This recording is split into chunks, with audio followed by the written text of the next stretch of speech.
John in Ottawa. Well, hi guys. How are you today? Pretty good. Thanks for calling. What a treat to talk to you guys. I watch your show all the time, and you really help me with my arguments when I talk to people about religion, etc. But the reason I'm calling is because you're talking about the 12-step programs. I'm an RN. I worked over 35 years in the field, and I'm also an atheist. And I always was confused with the spiritual aspect of AA. And after reading Doc and stuff, I started to look into it more, although I never worked on the addiction unit myself. And when I learned a lot about it, and the original AA, granted, it did come about from religious concepts. Back in the 1920s, there was no cure for addiction. And but there were things that there was in England. There was a Cambridge or Oxford group. It was a group of alcoholic men who would get together for an evening of fellowship at a church hall. Carl Jung started to realize a lot of his alcoholic patients were suddenly getting off the bottle, and then there was this Bill W. in the States who started AA back in the 20s. Yes. And I'm going on here, but let me just cut to the point, is that the AA is a 12-step program, and addiction seems to be a disease that has sequence to it. Like Elizabeth Kubler-Ross, a famous psychiatrist back in the 60s, came up with the death and dying concept. Yeah. And she found out that it was a sequential problem, and people had to go through 5 steps to come to terms with their grief. Right.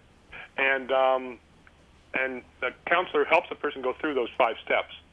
And AA came up with the 12-step program. And you guys, and I do too. When I talk to atheists, I'll show me the proof is this or that. Well, I can tell you that I was speaking to an addiction doctor not long ago, and I asked him, well, what percentage of alcohol and drug rehab programs use the 12-step program? And he thought it was probably about 95% was his rule of thumb. 95%. Mm-hmm. Now I understand that of drug and alcohol programs use the 12-step program as their basis for treatment. So what? Yeah. Well, we're talking about. We're not talking about a bunch of preachers here. We're talking about addiction specialists. Most of them being psychiatrists. So they're not only medical doctors. They did 5 years. So what? I think No one's saying that this does not work. My objection was that we do not have statistics to tell at what rate it works or whether it is the most effective way. Well, I'd like to see those statistics when you come out with that. There's this conspiracy that AA is hiding all their facts and figures. I don't see it personally, gentlemen. Okay. Here's the thing. I haven't proposed a conspiracy. You can go out and do the research. Alcoholics Anonymous does not publish recidivism rates that allow us to actually test the effectiveness of the program. But the programs themselves test. They have their statistics on how successful they are. Yeah, okay. I think the question is how reliable is that self-reportage? See, it's a matter. There's a similar problem came up when there was a late evangelist by the name of Charles Colson, and he ran this, a prison kind of rehabilitation program. And the problem with his figures was that he was easily able to misreport that his program was more successful than it was, simply because in order to be considered even a participant in the program at all, you had to go through every single stage of the program through completion, which involved not only, you do your time, you get out, you get a job, you hold on to the job, whatever, you become a fully functioning member of society again. But if at any point during that process you bail for whatever reason or another, it's as if you're not even counted as ever having been a participant in it to begin with. And so what that allowed was a lot of disingenuous reporting that the program was more successful than it was because failures were just disincluded altogether.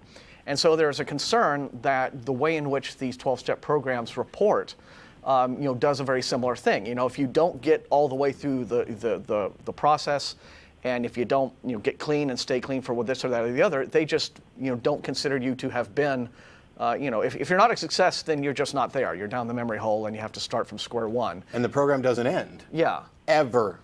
You're an addict for life, and you have to keep working the program. So there's this. That's the issue. It's not like you can graduate from it. But the premise, right, that, for example, addiction and recovery are a step-by-step process, that's not anything that we have a problem accepting, just as a concept. I mean, it makes a great deal of sense that, people generally do in their lives, especially with something as complicated as that.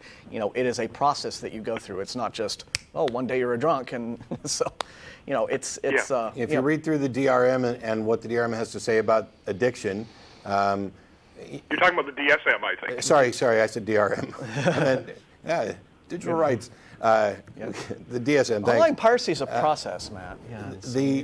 So it may be the case that we have stumbled on the truth about addiction, and that the 12 steps accurately model the broad different types of addiction in a way that actually is the best way to deal with it and handle it. The problem is that we have no way of demonstrating that this is the case, and the fact that it has taken hold because of probably faulty self-reported statistics about its effectiveness, and the fact that it was court mandated in many cases, which gave that program and programs like it a privileged status to the exclusion of other avenues of exploration. There's still a lot we don't know about the brain and how it works and addiction and stuff like that. And my objection isn't this is a complete crap program that doesn't work. It's we have no way of determining how effective this is or if it's the most effective. And as long as it continues to get this preferential kind of privileged status based on faulty information, I think we're stuck. No, I understand. You make perfect sense. And I actually agree with what you're saying. But I'd like to point out to you that every patient I've seen who has been admitted, say, to the mood disorder clinic or the unit or the affective disorder clinic at my hospital, etc., if they have an alcohol problem, they're referred to addictions and to the 12-step program. Every psychiatrist I know. Yes. Every psychiatrist believes. What other options do they have? Well, we have peer-reviewed journals on addiction and on psychiatry and on mental health. No, what we mean someone were to come up with a better solution and to say, well, no, this is all hook'em or doesn't work, or there's a better way. That's not the case. Yeah, but those would be published. They'd be peer-reviewed, and you'd become very famous. Wow. Well, you just said you agreed with me, and then you said something that's the exact opposite. It has nothing to do with what I was saying. Anyway, we have completely run out of time. They just posted the credits up. Well, listen, guys, thanks for your hard work, and I really enjoy your show. Thanks, John. I appreciate the call. Yeah, thanks for your input.